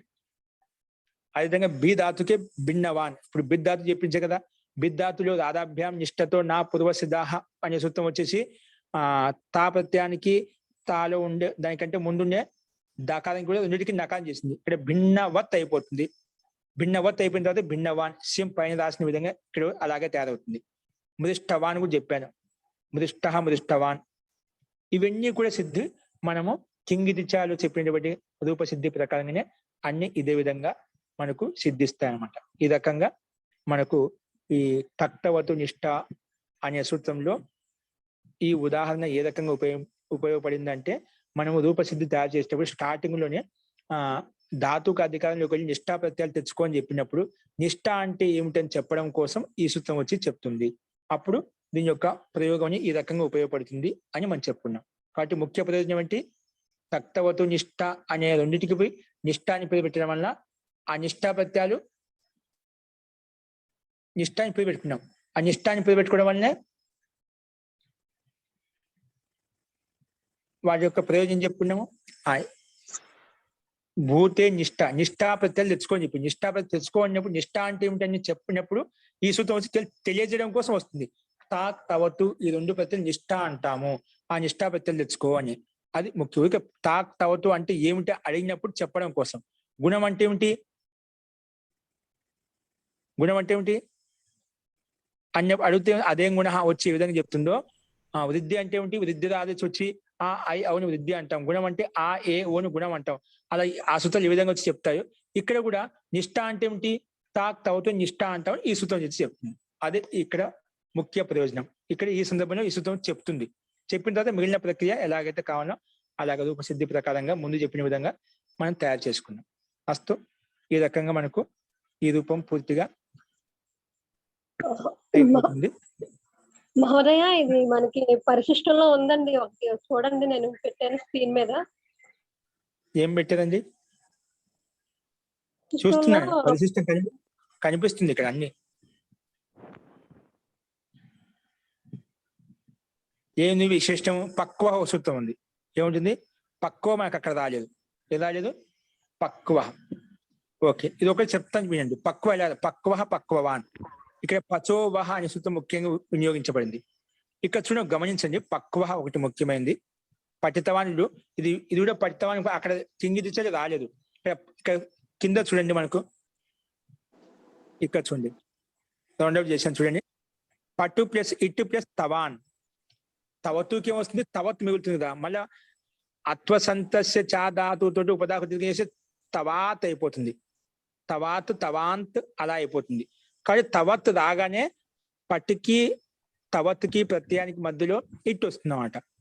ఇటు వచ్చిన తర్వాత ప్రక్రియ మనం ముందు చెప్పుకునే విధంగా మొత్తం తయారవుతుంది. ఓకే, అస్తు. ఇంకా ఒకటి గుర్తు పెట్టుకోవాల్సిన అవసరం ఏంటి మనకు, ఇది ఈ రూపం ఎలా తయారైంది? ఏ రూపము? పక్వ. ఏ రూపం అండి? పక్వ రూపం. ఓకేనా? ఇక్కడ కనిపిస్తుంది, రౌండ్ అప్ చేశాను. పక్వ అంటే పకాయ హువ అంటే పక్వం చేశాడు. ఇది ఎలా తయారవుతుందంటే ఇక్కడ ధాతు కూడా ఇచ్చాడు చూడండి. ఏ ధాతు ఇచ్చాడు? డుపచస్ డుపచెస్ ఇచ్చాడు అక్కడ. డుపచెస్ ధాతు అండి. ఈ డుపచెస్ ధాతు రాగానే భూవాదయో ధాతవ అనే సూత్రం చేత ధాతు సంధ్యాన్ని పేరు పెట్టుకుంటాం. ఓకే, పెట్టుకున్నాం. పెట్టుకోగానే మళ్ళీ దాంట్లో అనుబంధ లోపం చేసుకోవాలి. అనుబంధ లోపం ఏమవుతుంది? ఆదిరి ఇంటుడవ ఆ సూత్రం వచ్చింది. ఇదేమవుతుంది? ధాతువునకు ఆదిలో డుకారం ఉంటే దానికి ఇతన్ని పేరు పెట్టేస్తా అని చెప్పింది. ఎవరికి? ఆదిరి ఈటుడవ. ఆదిరి ఇంటుడవ. ఆదిలో ఉండే యకారం కానీ టూ కానీ డూ కానీ ఏదో ఒకటి 3 వర్ణాలు ఇచ్చాడనమాట. అది ధాతునకు ఆదిలో ఉండాలి. ధాతునకు ఆదిలో ఎప్పుడైనా కానీ ఈ కానీ టూ కానీ డూ కానీ ఏ వచ్చినా ఈ సూత్రం వచ్చేసి ఇతన్ని పేరు పెట్టేస్తుంది. ఇక్కడ మనకు ఈ లేదు, టూ లేదు, కానీ డూ ఉంది కదా. డుపచెస్ లో డూ ఉంది కాబట్టి డూకి ఇతన్ని పేరు పెట్టుకున్నాం. సరేనా? ఇతన్ని పేరు పెట్టుకోగానే తస్లోప ఆదేశం లోపం చేస్తే డూ వెళ్ళిపోయింది. మన పచెస్ మిగిలింది. ఆ పచెస్ లో కూడా షకారం ఉంది. అంతిమ షకారం కదా, హల్ వర్ణం కదా, కాబట్టి హలంత్యం. హలంత్యం అనే సూత్రం వచ్చేసి హలంత్యం అనే సూత్రం దానికి ఇతన్ని పేరు పెట్టుకుంటాం. ఇతన్ని పేరు పెట్టుకోగానే దానికి కూడా తస్లోప ఆదేశం లోపం చేస్తాం. ఆ షకారం వెళ్ళిపోయింది. ఏం మిగిలింది ఇప్పుడు మనకు? పచ మిగిలింది. ఆ పచలో కూడా అక్కడ అకారం ఉంది, చాలా ఆ ఉంది. దానికి కూడా ఉపదేశే అజనునాసిక ఇత్ అనే సూత్రం వచ్చేసి ఆ చకారం నుండి ఆకారం కూడా ఇత్తని పేరు పెట్టేసుకుంటాం. ఇత్తని పేరు పెట్టుకోగానే తస్లోప ఆదేశం లోపం చేస్తే కేవలం ఏం మిగులుతుంది? పచ్చి మిగులుతుందండి. ఏం మిగిలింది? పచ్చి. ఆ రకంగా డుపచెస్ అనే ధాతుకి అనుబంధం లోపం చేస్తే మనం ఇప్పుడు చెప్పిన ప్రకారంగా కేవలం పచ్చి మిగిలింది, చకార హలంత మిగిలింది. ఇప్పుడు ఈ పచ్చి ధాతుకి మిగిలిన తర్వాత ధాతు ఇట్లా పేరు పెట్టుకున్నాం. అందుకే ధాతుకి అధికారానికి వెళ్ళిపోతాం. ధాతో ఇదం అధికార సూత్రం. అస్మిన్ అధికారే ఏముంది? నిష్ఠ. ధాతుకి అధికారం ఏముందండి? నిష్ఠ అనే సూత్రం ఉందండి. నిష్ఠా ప్రత్యయాలు వస్తాయని చెప్పింది. భూతకాల అర్థంలో నిష్ఠా ప్రత్యయాలు తెచ్చుకో అని చెప్పింది. నిష్ఠ అంటే భూతే అర్థే ధాతో నిష్ఠా ప్రత్యయ భవతి. భూతకాల అర్థంలో ధాతు చేత నిష్ఠా ప్రత్యయాలు తెచ్చుకో అని చెప్పింది. ధాతుకు అధికారానికి వెళ్ళిపోతే ఇక్కడ పచ్చ ధాతుకి పక్కలో భూతకాల అర్థాన్ని చెప్పడం కోసం, ఏ అర్థాన్ని? భూతకాలం యొక్క అర్థాన్ని తెచ్చుకోవడం కోసం నిష్ఠా ప్రత్యయాలు తెచ్చుకోని చెప్పింది. భూతకాల అర్థం అంటే బాగానే ఉంది, భూత జరిగిపోయిన విషయాన్ని చెప్పడం కూడా నిష్ఠా ప్రత్యయాలు తెచ్చుకోవాలి. కానీ నిష్ఠ అంటే ఏమిటి? నిష్ఠా ప్రత్యయాలు అంటే ఏమిటి అన్నప్పుడు ఈ మన ప్రకృతి సూత్రం వస్తుంది. తక్తవతు నిష్ఠ. తాని తవతు ఈ రెండింటికే నిష్ఠాన్ని పేరు పెట్టాము, ఆ ప్రత్యయాలు తెచ్చుకోమంటుంది అని చెప్పింది. మనకి ఇక్కడ ఏం కావాలి? మనకు పక్వ తయారు చేస్తున్నాం కాబట్టి పక్వాలు అయితే తా ప్రత్యయం తెచ్చుకున్నాం. అందుకే పచ్చ ధాతుకి పక్కలో తా ప్రత్యయం వచ్చింది. తా ప్రత్యయానికి అనుబంధం లోపం చేస్తే కకారం వెళ్ళిపోతుంది. లషక్వ తద్దితే. లషక్వ తద్దితే ప్రత్యయం కాదు, కకారం ఉంటే అది లోపం ఇత్తని పెట్టి లోపం చేస్తుంది. తస్లోప అదర్శనం లోప. అప్పుడు తా మిగిలింది. పచ్చ తా ఏమిటండి? పచ్చ తా. ఇప్పుడు ఈ స్థితిలో ఏ స్థితి? పచ్చ తా.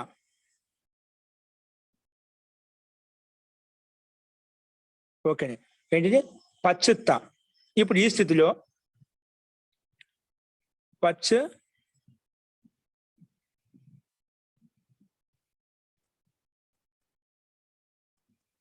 ఇక్కడ చూడండి, పచ్చ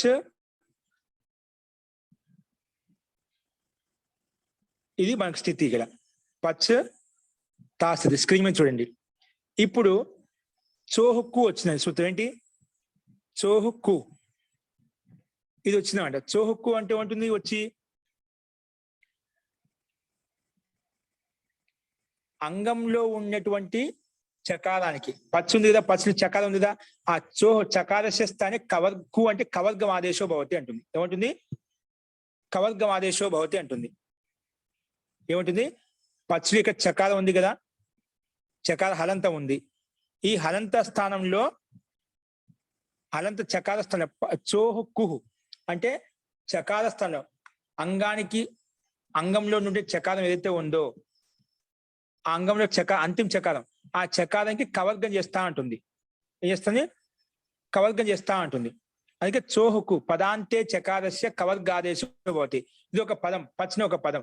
ఆ పదానికి అంతంలో చకారం ఉంది కదా, ఆ చకారానికి అంతిమ కవర్గం ఆదేశం చేస్తా ఉంటుంది. ఏం చేస్తా ఉంటుంది? కవర్గం.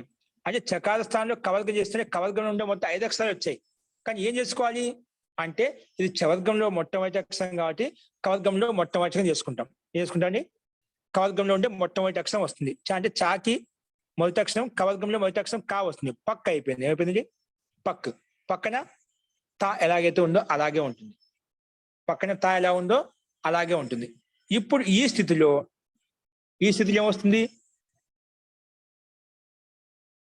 ఈ స్థితిలో పచో వహ అనే సూత్రం వచ్చింది. ఏ సూత్రము? పచో వహ. ఇదేమంటుంది? పచ్చధాతువుకి పక్కలో ఉన్నటువంటి తకారం ఏదైతే ఉందో పచో వహ, ఆ నిష్ఠా తకారానికి వకారం చేస్తాను అంటుంది. ఏమంటుందండి? పచో వహ. పచ్చధాతుకి పక్కలో ఏదైతే నిష్ఠా తకారం ఉందో ఆ నిష్ఠా తకారానికి నేను వకారం చేస్తాను. ఏం చేస్తాను? వకారం చేస్తాను. ఏ సూత్రం చెప్పింది? పచో వహ. పచో వహ. పచ్చధాతుకి వహ అవుతుంది. అంటే తకార స్థానంలో వకారం అవుతుంది. తకార స్థానం ఏమవుతుంది? వకారం అవుతుంది. ఇక్కడ మనకు ఉంది కదా, ఇక్కడ ఏముంది మనకు?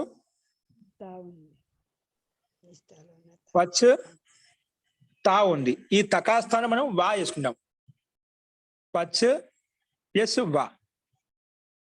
అప్పుడు ఇక్కడ దీనికి చకారం కూడా మనం ముందే కకారం చేసుకునే కదా, పక్క అయిపోయింది కదా ముందు చోహక్కుతోటి. పక్ ప్లస్ వా కలిపితే పక్కువా అయిపోయింది. ఏమైపోయింది? పక్కువా. ఓకేనా? ఏమైపోయింది? పక్కువా అయిపోయింది అనమాట.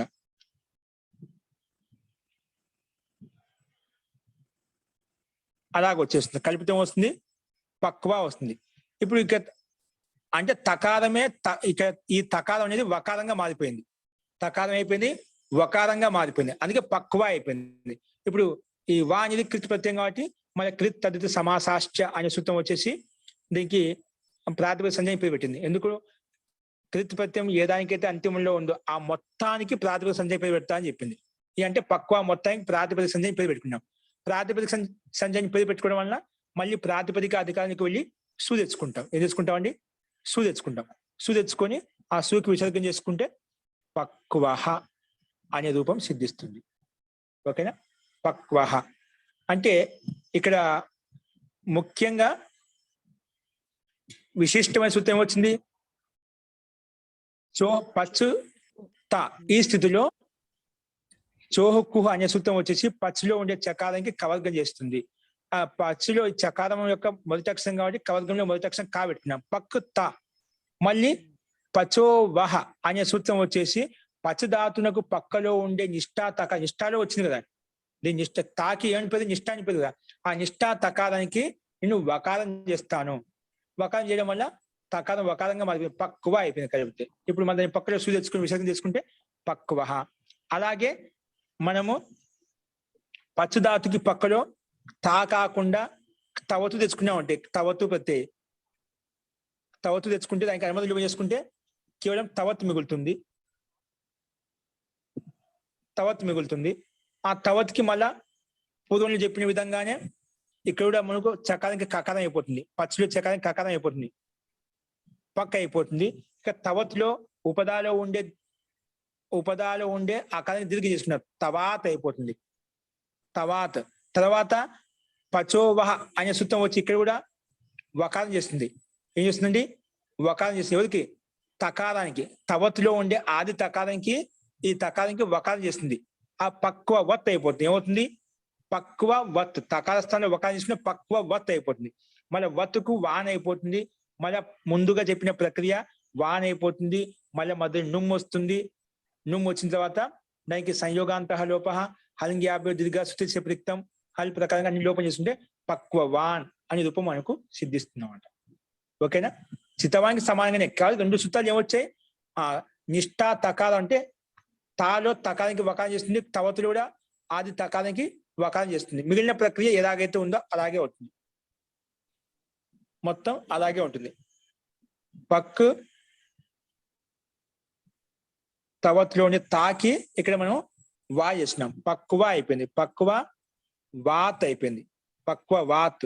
మళ్ళా దానికి రెండింటికి మధ్యలో వాకి తాకి మధ్యలో నుమ్ము వచ్చింది. నుమ్ము వచ్చింది. ఆ నుమ్ముకి అనుమతి లోపం చేస్తే కేవలం నా మిగులుతుంది. ఏం మిగులుతుంది? నా. పక్వ వాంత్ అలా వస్తుంది. ఈ తకానికి మన సంయోగాంత శిలోప ప్రకారంగా ఈ అంతిమ తకానికి లోపం చేస్తే పక్వ వాన్ అయిపోతుంది అన్నమాట. ఏమవుతుంది? పక్వ వాన్ అయిపోయింది, అంటే వండాడు అనే అర్థంలో. ఓకే, ఈ రకంగా మనం చూసుకోవాలి. అంటే విశేషంగా ఏ సూత్రం వచ్చిందంటే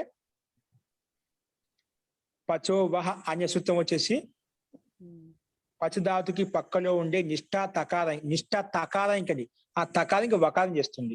ఇప్పుడు నిష్ఠా తకాని తా ప్రత్యయంలో ఉంది, తవతు ప్రత్యయంలో కూడా ఉంది, అనుబంధంలో చేసుకుంటే రెండిట్లో తా ఉంది కాబట్టి రెండిట్లో వా వచ్చింది, అందుకే పక్వ వాన్ అని తయారైంది. కాబట్టి ఒక చోహకు అని వచ్చేసి కకారం చేసింది, తర్వాత తకారానికి వకారం చేస్తే పచో వహ సూత్రం చూడండి. డుపచస్ పాకే ఇత్యేతస్మాత్ ధాతోః ఉత్తరస్య నిష్ఠా తకారస్య వకారాదేశో భవతి. నిష్ఠా తకారస్య స్క్రీన్ మీద చూడండి ఏమంటుంది? పచోవహ. ఇక పచదా సూత్రం స్పష్టం, పచోవహ పచధాతుకి పక్కలో ఉండే తకారానికి వకారం అవుతుంది. కానీ ఏ తకారం అంటే ఇక్కడ నిష్ఠా తకారస్య డుపచస్ పాకే ఇది ఏతస్మాత్ ధాతు, ఈ ధాతుకి పక్కలో ఉత్తరంగా నిష్ఠా తకారస్య అంటే నిష్ఠా అని పేరు పెట్టబడిన తకారానికి తకార ప్రత్యయాలు చాలా ఉన్నాయండి. కానీ ఏ తకారం తీసుకోవాలంటే నిష్ఠా తకారానికి మాత్రమే, నిష్ఠా అని పేరు పెట్టిన తకారం ఏదైతే ఉందో ఆ తకారానికి మాత్రమే వకారం ఆదేశం అవుతుంది. ఇప్పుడు ఆ సందేహం ఉండదు అనమాట. ఓన్లీ తకారానికి వకారం ఆదేశం అవుతుందని చెప్పామనుకోండి, అంటే ఏ తకారం వచ్చిందో వకారం అయిపోతుందా? కాదు, నిష్ఠ అని పేరు పెట్టిన దానికి మాత్రమే ఈ సూత్రం వకారం చేస్తుంది. ఇక్కడ ఉంది కదా మనకు, అందుకే వకార ఆదేశం అయిపోయింది. అందుకే ఇక్కడ ఎగ్జాంపుల్ చేసి పక్వ అవి రూపం ఇచ్చాడు. పచోవహ అనే సూత్రానికి ఇవి ఎగ్జాంపుల్స్ ఇచ్చాడు. అంటే మనం ఈ రూపం నేర్చుకుంటూ ఈ సూత్రం మొత్తం పచోవహ సూత్రం చెప్పేసుకున్నామండి. పచోవహ అనే సూత్రం కూడా మనం చదివేసాం అన్నమాట. అందుకే ఏ సూత్రాలు అయితే వస్తున్నాయో మనకు దాదాపుగా ఆ సూత్రాలు అన్ని చదువుకున్నట్టే. మనం ఒక సూత్రం చదువుతున్నాం అంటే ఇక్కడ దానికి సంబంధించిన సూత్రాలు మొత్తం కూడా చదివేసినట్టే. ఇక్కడ చోహకు స్క్రీన్ మీద చూపిస్తున్నారు. ఇక్కడ చోహకు చవర్గస్య స్థానే కవర్గ ఆదేశో భవతి జలి పదత పదాంతేచ. పదానికి పదాంతేచ రెండు ఆప్షన్ ఇచ్చాడు. జలి వర్ణం పక్కన ఉండాలి, లేదా చ అంటే ఇంకా, పదాంతేచ పదానికి అంతిమంలో కూడా. అంటే ఇక్కడ మనకి పచ్ తా ఉంది, పచ్ని ఒక పదం, ఆ పదానికి అంతిమంలో ఉంది. ఇక్కడ పదం కాదు ఇది, కానీ జలి పదం పక్కన ఉంది. ఏముంది? జలి పదంగా ఉంది. జలి అంటే తకారం. పచ్చు తా ఇది ఇంకా పదం కాలేదు. పచ్చు ధాతుకి పక్కలో పచ్చు తా ఇది మాత్రమే ఉంది. అంటే ఇంకా పద సంఖ్య పెట్టుకోలేదు. సుప్తింగంతం పదం అనే సూత్రం వచ్చి పద సంఖ్య పేరు పెట్టలేదు. కాబట్టి ఇక్కడ పదాంతంలో లేదు. కానీ ఏముంది? రెండు ఆప్షన్ ఉంది. జలి పదత, జలి పక్కన ఉన్నా కూడా అవుతుందండి. జలి పక్కన ఉండాలి, లేదా పదానికి అంతిమంలో ఉండాలి. పదం లేదు, కానీ జలి వర్ణం పక్కనే ఉంది. జలి వర్ణం ఏంటి? తా అని జలి వర్ణంలో వస్తుంది. జభై గడదస్, జబ గడదస్, ఖా పా చా టా తా అంటే చా ఉంది, మధ్య చా వచ్చింది కదంటే జల్ ప్రత్యాహార వర్ణంలో తకారం వస్తుంది, అది జలి వర్ణంలో వస్తుంది. ఆ జలి వర్ణం పక్కన ఉంది కాబట్టి ముందున్నటువంటి చకారానికి చవర్గస్య స్థానే కవర్గ ఆదేశం అవుతుంది. చవర్గం యొక్క అక్షరం ఏదైతే ఉందో ముందు, ఆ చవర్గ స్థానంలో కవర్గ ఆదేశం అవుతుంది. క్రమంగా చవర్గంలో 5 అక్షరాలు ఉన్నాయి, కవర్గంలో 5 అక్షరాలు వస్తాయి. అవి క్రమంగా చకారానికి 1వ అక్షరానికి 1వ అక్షరం, 2వ అక్షరానికి 2 అలా క్రమంగా వస్తాయి. కాబట్టి చోహకు ఏమంటుంది? చవర్గస్య స్థానే కవర్గ ఆదేశం భవతి. కానీ ఎప్పుడు జలి వర్ణం పక్కన ఉంటేనే. ఓకే, జలి వర్ణం లేకపోతే ఉండాలి పదాంతేచ, పదానికి అంతిమంలోనే ఉండాలి. ఈ 2 ఆప్షన్స్ ఇచ్చాడు.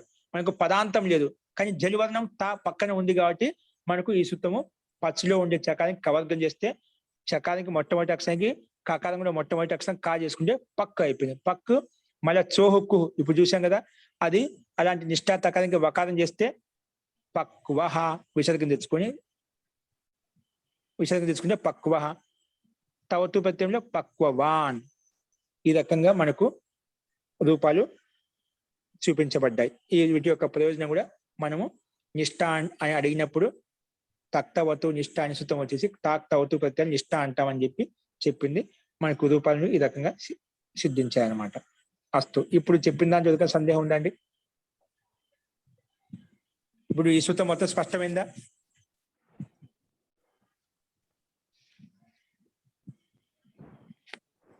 అస్తు. ఏ సందేహాలు లేవండి? ఓకే అండి.